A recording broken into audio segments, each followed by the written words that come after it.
Hello वाइटी friends, आज की कहानी इस प्रकार है। एक बार की बात है, एक संत जगन्नाथपुरी से मथुरा की ओर आ रहे थे। उनके पास बड़े सुंदर ठाकुर जी थे। वे संत उन ठाकुर जी को हमेशा साथ ही लिए रहते थे और बड़े प्रेम से उनकी पूजा अर्चना कर लाड लड़ाया करते थे। ट्रेन में यात्रा करते समय संत ने ठाकुर जी को अपनी बगल वाली सीट पर बैठाया और अन्य संतों के साथ हरी चर्चा में मगन हो गए। जब ट्रेन रुकी और सब संत उतरे तो वे सत्संग में इतने मगन हो चुके थे कि अपना झोला गाड़ी में ही छोड़ आए। उसमें रखे ठाकुर जी भी वहीं गाड़ी में रह गए।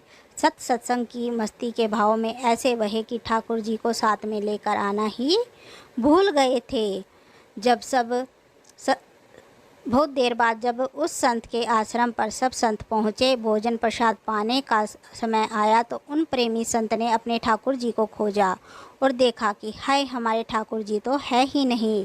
संत व्याकुल हो गए, बहुत रोने लगे, परंतु ठाकुर जी को नहीं मिले। उन्होंने ठाकुर जी के वियोग में अंजल को स्वीकार नहीं किया। संत बहुत व्याकुल होकर विरह में अपने ठाकुर जी को पुकारने लगे।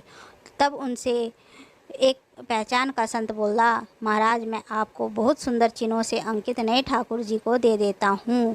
परंतु उन संत ने कहा कि हमें अपने ही ठाकुर चाहिए जिनको हम अब तक लाड लड़ाया करते थे। तभी एक दूसरे संत ने पूछा, आपने उन्हें कहाँ बिठाया था? मुझे तो लगता है गाड़ी में ही छूट गए होंगे। एक संत बोले, अब कई घंटे बीत गए हैं, गाड़ी से किसी ने निकाल लिए होंगे और फिर गाड़ी भी बहुत आगे निकल चुकी होगी।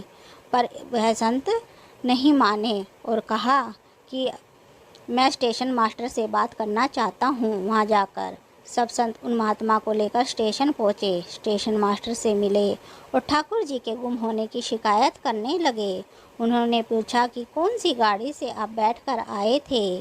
संतों ने गाड़ी का नाम स्टेशन मास्टर को बताया और कहने लगे, महाराज, कई घंटे हो गए, यही वाली गाड़ी तो यहाँ पर खड़ी है और किसी प्रकार से आगे नहीं बढ़ रही। ना कोई खराबी है, ना कोई दिक्कत है। कई सारे इंजीनियर सब कुछ चेक कर चुके हैं, परंतु कोई खराबी दिखती ही नहीं। महाराज जी बोले, अभी आगे बढ़ेगी, मेरे बिना मेरे प्यारे कहीं कैसे चले जाएंगे। वे महात्मा अंदर ट्रेन के डब्बे के जाते हैं और अपने ठाकुर जी को वहीं पर देखते हैं जहाँ महात्मा ने उन्हें बिठाया था।